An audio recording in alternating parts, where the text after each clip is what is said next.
Good day, ladies and gents, my name is Helso, the bearded Balkan blabbermouth, and Merry Christmas and Happy Holidays, depending on what you're celebrating. I just want to wish you good times, epicness, and to see some good stuff in the following future in terms of gaming, entertainment, and everything that we hold dear. These past few days the videos have been a bit scarce. I was sick and then the Christmas celebration came about. I had to do some preparations, some stuff, a lot of things were on the plate, literally. But I just couldn't pass today's topic because it concerns one of the things that I have been discussing on this channel for a long time, and that is of course Dragon Age the Veilguard. Now in terms of video game flops and entertainment flops as a whole, Dragon Age Veilguard is on one of the top spots, and I will be preparing a longer video that will summarize 2024 in entertainment very soon, because this is the year that I think gamers took back the voice and used that voice that they had to send a very clear message to the gaming industry and to the entertainment industry as a whole, that this is no longer something that we will tolerate, and that if companies want to survive and want us to buy their products, they'll need to really change things up back to what they used to do before, which is provide entertainment and not propaganda. And regarding Dragon Age the Veilguard, you have heard me saying that this is not a game, in my opinion. This is a propaganda piece with gaming imbued in it. And it really shows with every game element that we have seen, everything that has been going around, the messages that have been sent, the people that have worked on it, and what the overall tone of everything was. And it's no surprise that this article is something that was expected to come out, and it did. Dragon Age the Veilguard sold worse than Star Wars Outlaws in Europe. This is an article by Fandom Post and it's written by John F. Trent yesterday. A new report claims BioWare's Dragon Age the Veilguard was not in the top 50 bestsellers in Europe, and that it performed worse than Ubisoft's Star Wars Outlaws. Wow. I don't know if people in the various countries in Europe count as one of the top gaming communities per continent or whatever, but it's not a small community. And where I'm from, I have heard of only one person from a vast gaming community spanning in the thousands who played partially Dragon Age Veilguard. That's the only person that I saw in the groups that I follow, in the forums that I read on a local level with games. This game was never something here. It was never discussed. It was almost never posted. And the few times that I saw some posts, they were of the joking manner, which did not do anything to persuade people to play it. Well, the article continues. Games industry head Christopher Drink revealed sales from GSD that states that BioWare's Dragon Age the Veilguard sold worse than Star Wars Outlaws, which is amazing. I know that Star Wars Outlaws is a much bigger franchise in essence because it has the name Star Wars in it, but Dragon Age the Veilguard has BioWare behind it, and having this information is simply outrageous. In an episode of the Games Industry Biz Microcast, while discussing how poorly new games have sold compared to previous years, Drinks shared Star Wars Outlaws was the 14th best-selling new game of the year. This is a little bit on the upper end in my opinion, but okay. But number 45 overall. I don't know what overall means, probably overall all years. Next he stated Dragon Age the Veilguard, which came out at the end of October, that was number 19 in the best-selling game chart, but was number 68 overall, which is a lot of places lower than Star Wars Outlaws. Drink almost made clear that Dragon Age did not do well. Well, we already know that. We have seen the numbers, and we have seen the number leaks, we have seen the estimated budget, and we have seen the overall concurrent players on Steam. This is information that I have been saying ever since Dragon Age the Veilguard came out. I knew and I told in all of my videos that this game will flop. It will sell at the most 2 million. It will not make any money, and it will lose a buttload of money in the process, and it will just be a giant flop. This was what the numbers were saying back in the first 3 days of this game coming out and seeing the Steam charts. And eventually when Smash JT posted the leaks, we were shown that according to the leaks, the game sold under 1.5 million. And that's on a $60 per copy average from Steam, from PlayStation, from every platform that also take a cut. You also have the marketing budget. You also have a production budget that is at least in 150 million, and we know that this game failed. And to me, reading this, it seems that people in the industry want to ease that information in without clearly saying, yeah, it flopped. We just want to easily just slide it in, just, okay, it's not doing so good. It's probably having a little bit of a soft sales, you know, all those soft skills that you can learn in customer support or in sales to have the information being delivered in the softest way possible, when in reality, all you're doing is saying in a prolonged manner, yeah, it flopped. It's a massive failure and you should be direct about it, which is the usual way a gaming flop goes. They say initially it's a massive success, then some data and numbers start coming out. Yeah, it was a little bit of a soft launch, then more data comes along and we see more stuff happening, and then they say, yeah, it had a little bit of a lower sales that we see, but it was a massive critic success. Then we see more and more information about that, and we see the lowering of the numbers still, and they say, well, yeah, it didn't do as well as we predicted, but it was still very beloved and very true to our hearts. And right after that, after let's say 6 or 7 months afterwards, they finally say, yeah, it wasn't a success and it flopped and we had to lay off a lot of people, which is what's happening in a lot of the companies, in Ubisoft, in probably BioWare. Layoffs are coming too. And that's all because people don't listen. They think that they know the answers, but they don't, because they have stopped listening to gamers. They have stopped giving us what we wish for and what we would pay for. And they expect us to still pay for it without getting anything in return. This is basically what their mindset is. They're gonna give us what they want, but we're gonna take it as granted and just enjoy it anyway, because that's what they think. And at the same time, they're just deaf in the ears and do the ostrich maneuver anytime some problems arise and some criticism is flown their way. Dragon Age had the market to itself and it couldn't find an audience. And it couldn't find an audience because they alienated the core audience of the previous games. And that's really scary as we move into the following year. It's not scary, it's just a small course correction. Respect the original audience, respect the core people that started playing your games in the beginning, and they know what you're capable of.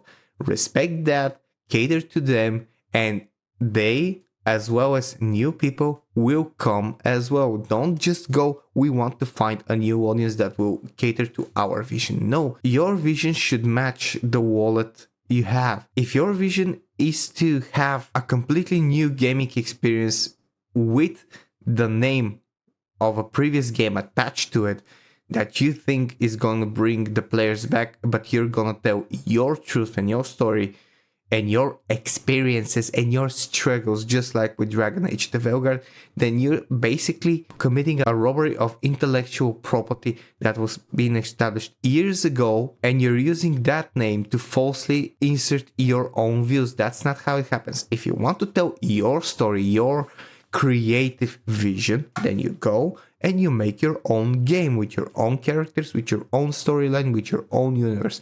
And you have the audience that would cater to them. You'll see how much they want to hear what you have to say.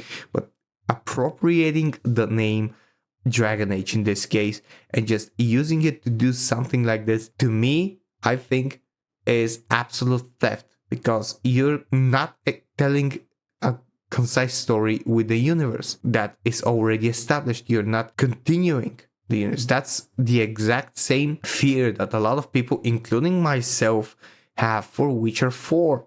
The same thing. They're gonna use the universe to completely change stuff for the worst. And although I am a little bit more hopeful for Witcher 4, the fear is still there. And that has been happening with a lot of games this year. So it's not scary to think that as we move to 2025, it's just scary if they don't do a course correction and if they don't change the views to just return to form, as the popular phrase already says. He made similar commentary about Star Wars Outlaws, which is Star Wars Outlaws sort of had a year to itself and it didn't find an audience, and that's a real shame. Yeah, it did, because Star Wars Outlaws, you have the Star Wars name franchise, and to have something like that flop so spectacularly, and from a company such as Ubisoft, is simply outrageous. This is what signifies the absolute downfall of AAA gaming. He also noted that Dragon Age, the Veilguard, and Star Wars Outlaws will likely fall down the charts, given digital sales data for Black Myth Wukong Power have not been released yet, and that's not included in the charts. Yeah, those official numbers have not been released. We only know the sales numbers of sorts, and we know how many people play it as a whole and as max on Steam. Drink also revealed that new game sales in 2024 significantly down compared to 2023. He said overall sales of new games in 2024 versus new games in 2023, and let's remember, 2023 was a big year for new games. Yes, it was down 29%. So almost a third down on year in terms of new sales. Yeah, exactly what I mentioned earlier in the video.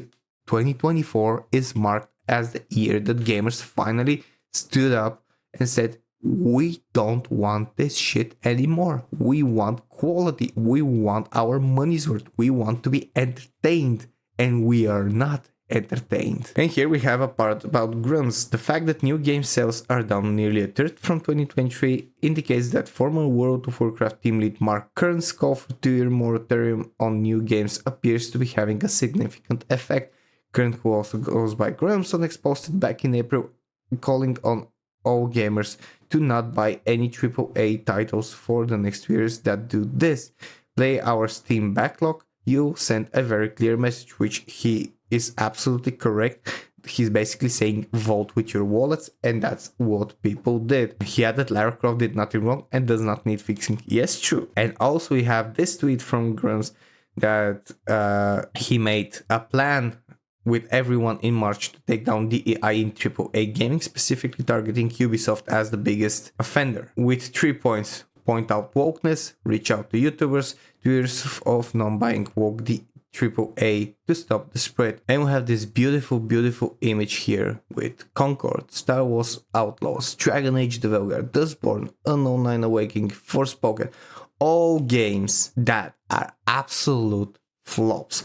We have what we're seeing here in this image is hundreds of millions, if not already in the 1 billion range in cost, with less than a quarter of returns in terms of any profits. This is an absolute massive flop, and those are just 6 of the games you can do. If you only think just a little bit, you will find out a lot more games. And I can just name Skull and Bones, which was one of the most expensive games in 2024, reaching around $800 million and selling a little over 1 million copies last time I checked. Or maybe it was even less than 1 million, I don't remember. And the thing is that having this article and just exposing that even in Europe, in an entire other continent, Dragon Age the Veilguard didn't even make a dent in the gaming industry, just means that what used to be a global success for many games is now not even a local success on any level, which contradicts the budgets that they have and the massive reach that they're trying to achieve. And all of this is due to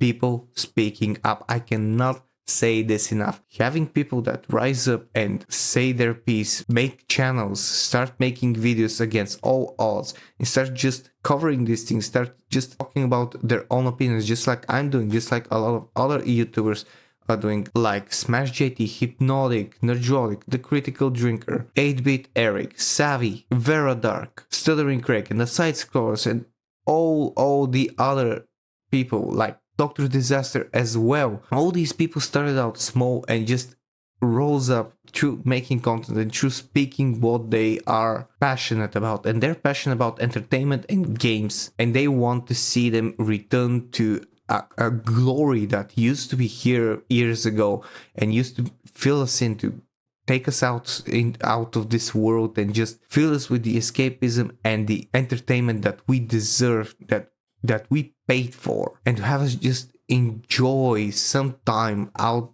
here playing on our computers, playing on our consoles, enjoying the adventures, the heroes that were created in order to keep us entertained, to make us emotional, to make us connect with the characters, with the gameplay, with the world, and just have the time of our lives and just look forward to achieving something there. Yes, it is virtual, it is just in the video game world, but it made us feel good, and it made our experience in the real world that much more pleasant. We built up the communities to connect with each other, of gamers, of players, of people who watched the same TV shows and movies. We had the fandoms created. We had all those amazing people coming together and just talking about these things, sharing stuff. This is what gaming and entertainment is. It is the people that build it, and they build it because they have a lot of quality entertainment and products to build it upon and around. And now we want to have that again. We want to continue talking about good video games, good TV shows, good movies. We want to experience it and to share our positive experience. But until we do that, we have to continue the fight to bring all of this back and to bring down DEI in gaming, because it is a cancer. It is a plague upon gaming, and it needs to go away. And this is what we fight for. And the fight, my friends, is good. Anyways, this is all I have for today. Thank you very much for watching this video. If you did up until this point, if you like, press the like, share and subscribe button. Press the join button if you want to support me directly through YouTube and help me grow here. And if you want to help support homeless animals and animals in shelters, click the Patreon link down in the description below and become a Patreon member. 100% of the proceeds go for helping homeless animals and animals in shelters in any way we can. Thank you for watching. My name is Jesus. This was DiscussThing, and I'll see you guys in the next video. Cheers and stay fresh.